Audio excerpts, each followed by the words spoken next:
देखिए, आम आदमी पार्टी की दिक्कत क्या है कि उनके पास जो एक सामान्य सार्वजनिक पटल पर एक किस तरीके से बातचीत करनी चाहिए, किस तरीके से औरों से व्यवहार करना चाहिए, उसकी कोई सीख नहीं है। और ये इनका पुराना रहा है, क्योंकि हम तो इस बात को सस्पेक्ट करते हैं कि अभी तक दिक्कत क्या थी ना, पिछले 7-8 साल में तो वो भारतीय जनता पार्टी की बी टीम की तरह काम कर रहे थे। अब हो सकता है उनको लग रहा हो कि भारतीय जनता पार्टी को उनकी जरूरत नहीं है, इसलिए वो इंडिया अलायंस की तरफ देख रहे हैं। और ठीक है, इंडिया अलायंस के कुछ लोगों ने कहा कि भाई इनको भी इंक्लूड कर लीजिए, भले ही छोटी पार्टी हो, एक आध राज्य में हो, लेकिन इनको इंक्लूड करने की एक बात चल रही है। अब ये इस बात को मुझे नहीं लगता हजम कर पाते हैं, तो इसलिए दिक्कत होती है, क्योंकि इनको जो बड़े गठबंधन में आने की जो एक तौर तरीके होते हैं, उसका एक कल्चर होता है, उसकी इनको समझ नहीं है।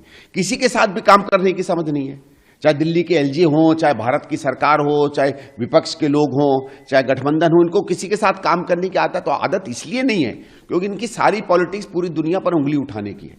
ठीक है, अब ये इस बात को नहीं समझते हैं। जब इन्होंने कहा, स्वाभाविक है जब ये कहेंगे कि एक थी कांग्रेस, तो कांग्रेस की तरफ से कोई ना कोई प्रतिक्रिया तो आएगी।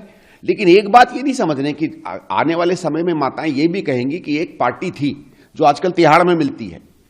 ये बता दे कौन सी ऐसी पार्टी है जिसका 40% नेतृत्व जेल में हो और बाकी जाने को तैयार बैठा हो।